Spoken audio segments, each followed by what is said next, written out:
the answer to the last question is no. Joe, they've moved with such speed, and that includes the Congress. Bicameral, bipartisan package went through very quickly, and the president signed it as soon as it got to his desk. And I think that Secretary Mnuchin and Administrator Carranza and others who are in charge of administering these loans and these checks have done a fantastic job for the small businesses, in this case, directly getting it in the hands of people who need to pay, their bills this month.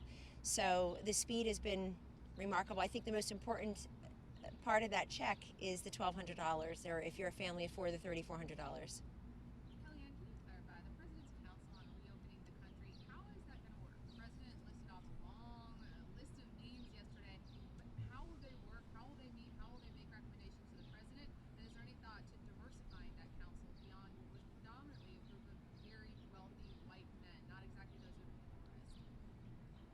The president has calls on his schedule. I don't know if you checked his schedule yet today, but he has 4 calls with those sectors. Even today, banking, healthcare, technology, sports, quite a number of them. So he's starting, just announced them last night, started just today. I think that list is probably less exhaustive than it is illustrative, and there will be other people raising their hand and saying, how can I help? We don't pick who the heads of the sports commission leagues and CEOs of companies are who want to help. You could pick small businesses, they could pick other people bringing diverse voices. Paula, I actually don't know what's happened to you, respectfully. I don't know why you've changed and you're in the briefing room screaming at Anthony Fauci and the President of the United States. I frankly think it's unbecoming. But that aside, I'll answer the question about how they're going to help America, which is why I'm here. I think you're here for a different reason, it seems, these days. I'm here, and the council has stepped up because they want to help Americans. 17 million of whom have claimed unemployment, many more who are claiming unemployment insurance, I believe. You've got about a third of renters who didn't pay their rent last month because they couldn't. You've got people whose financial circumstances changed like that, and we're trying to help them. So they are going to stand up, and they're going to say, here are my best practices in my industry. Here's what we think we can do in terms of testing, hospital capacity, antibody testing. Certainly, can we surge any need in a particular area or community that may be a hotspot in the future, even though the curve is flattening. And there are 24% of our counties this year, right now, 24% of the counties have no outbreak whatsoever. And about 29 states feel that they perhaps could come back online a little bit more robustly. So it's not going to be turning a spigot everywhere immediately. I saw Mayor de Blasio preceded me on Fox News Channel this morning, and he said he would be cautious. I understand that completely, coming from the mayor of New York City or the governor of New York. They have half of the deaths in our country, I think, approximately, are in New York. But that will not be the case in every state. So the president said the governors, he'll work with the governors.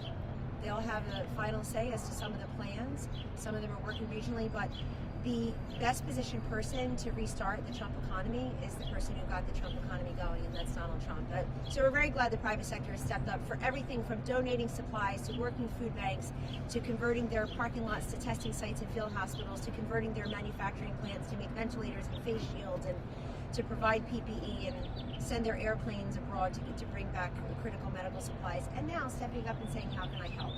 So I think that's very important. On the World Health Organization, it's well established that there were problems with China, also that the World Health Organization dropped the ball in a lot of ways. Nonetheless, can you sort of address directly the questions that have been raised about whether the president is sort of using them as a scapegoat for not moving quickly enough after January? Well, they're not a scapegoat. They're in charge of coordinating infectious disease facts and figures or responses. And I think at the very minimum, Joe, that we, the American people, the taxpayers who foot the bill for WHO at the tune of $830 million plus over the last 2 years, and roughly 90% more than China paid. They paid 10% of that. In fact, Italy, India, France, and China combined pay about 10% of what the U.S. paid. I read that at the very, very least, we should expect a return on that investment, that the WHO tells us the truth about this virus. Its origins, whether it can be transmitted human to human, they denied that. They made a very political statement that when the president shut down travel from China. That was a very early, bold action that saved many lives here. But lying about it, not being transparent, let's at least hit pause and investigate that. Nobody's scapegoating them. We're asking them why they didn't do their job. They had one job, and it looks like they didn't do it. It's called COVID-19, not COVID-20. It originated in 2019, even though the WHO called it a global pandemic sometime in March of 2020. So they knew for a while, and they dragged their feet, it looks like, and we just want to know what they knew and was the truth there. By February 28th in this country, Dr. Redfield told us last week, February 28th, we had only 14 cases in this country. 14.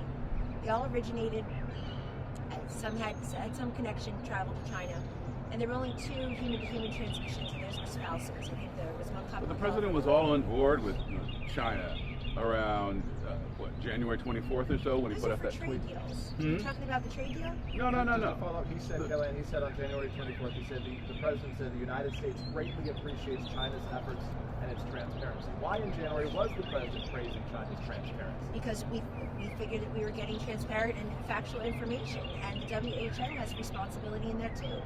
And a week later, the president did what many people criticized him for doing, which literally saved lives, which is to shut down travel from China. People said travel bans don't work. Xenophobic, racist. It worked. He wasn't putting economic but interests not before. above health interests, as some critics No, he certainly wasn't. Yes, I'm sure. No, he certainly wasn't. And that's why he's taking this action. That's why he continues to say he's not looking at any certain date. He's looking at data. He said very clearly 3 weeks ago yesterday that this is a medical crisis before it's a financial crisis. He continues to say that. And he's listening to the health and medical experts as to when they feel comfortable, along with the economic experts, to turn on pieces of our economy in certain places, in certain industries. The president said in April, when things get warmer, this illness will amazingly, miraculously go away. Today's not that warm, I acknowledge, but it's obviously starting to get warm now. The president said a lot, and when you cherry pick what he said, you're not doing your job, and you're not helping the American people. We're relying upon you for facts and figures. So this is why I want to ask you the question. It wasn't a question, it was a screen.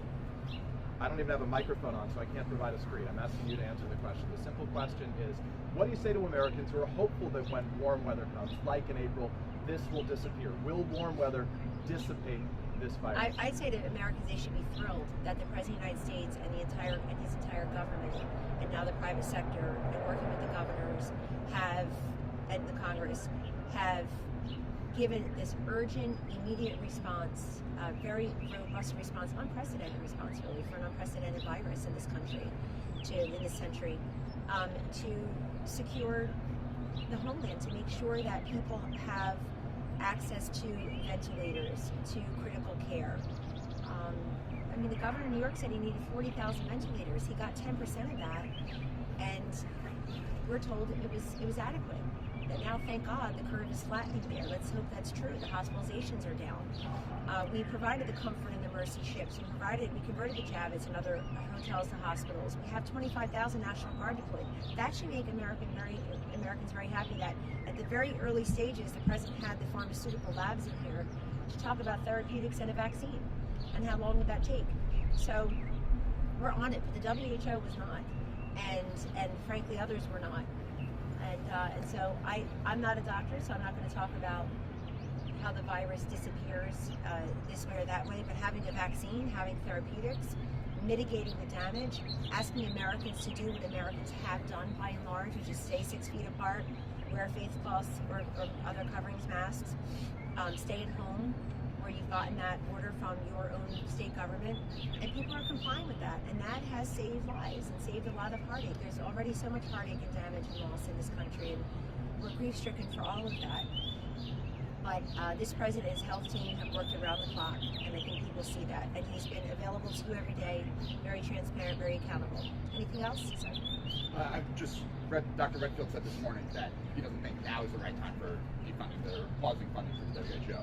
I know there's questions they need to answer, but do you think that during the pandemic is the right time to be making this move? Well, they got the money. They have a lot of the money, but it's $830 million plus over the last 2 years, and all we needed was the truth in return. All we needed was some honest information about the origins of the virus. Can it come? Can it be transmitted human to human? What are the risks here? And is it like any other strand? Again, it's COVID-19. They knew about it last year. It's already April. we're 4 months past, we're 4.5 months past last year, and we're fighting this right now. In some places, it's at its peak. But if we're fighting it right now, do you think now's the time to pause funding to the organization? It's an investigation. It's an assessment. It's an assessment, and I think as the president has made clear on other issues like the WTO and NATO, other people can step up also and contribute more, including China, which contributes 10%. The virus originated there. Nobody denies that. And they gave 10% of what this country gave to the WHO. So they are welcome to step up. They say their economy is back online. They're welcome to step up and contribute more money. But we just want the truth for the American people who have paid over almost $1 billion in just the last couple of years. We've been paying it for ages. Just for clarity, when would the next payment be? Which is to say, if there's an assessment hour review. I don't know the timetable In other for words, the payments. it's not like there's a check on Friday that you're not paying. It may not be until next year, so we may be sitting on this and nothing actually changes. Is that what you're saying? That depends on when the timetable for the payments, and I didn't look that up. I only know that there's a 90-day pause. Pardon? To whom could I ask that question? Maybe legislative. I mean, I assume this was an appropriations, but where OMB is looking at it. Is one of the goals here to get China to pay more? One of the goals is to get the WHO. The WHO had one job in this case, and it was to be honest about this virus and to give information. Thank you. And China should pay more. Other countries should pay more. I mean, we've gone through this with how many different issues. But if we are going to pay that kind of money, Joe, if we're going to be the major funders, along with some private interests like the Melinda and Bill Gates Foundation, incredibly generous all around the globe, God bless them. We would like a little minor return on that investment is when COVID-19 hits and we're fighting it in mid-2020, that we would have had the information that we needed. Kellyanne, someone was concerned about what happened in Wisconsin with the judicial race, possibly suggesting the president may not have the support he needs.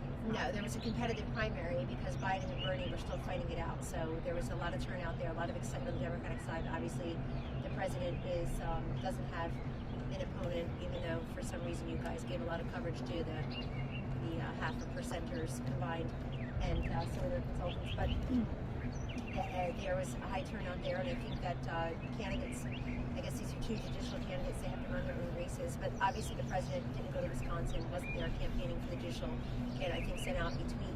But there was a lot of mail-in voting, but there was also a very unusual election this time.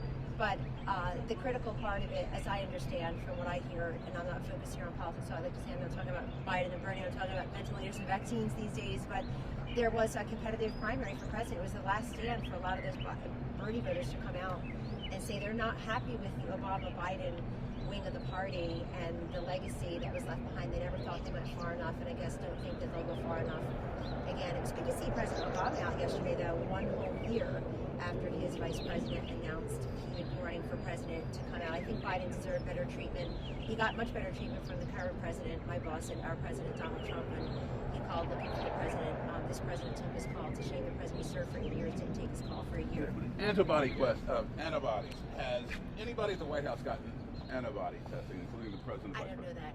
Have you? I don't know that. I have not had an antibody test. I had a COVID test. Thanks. We will make America great again.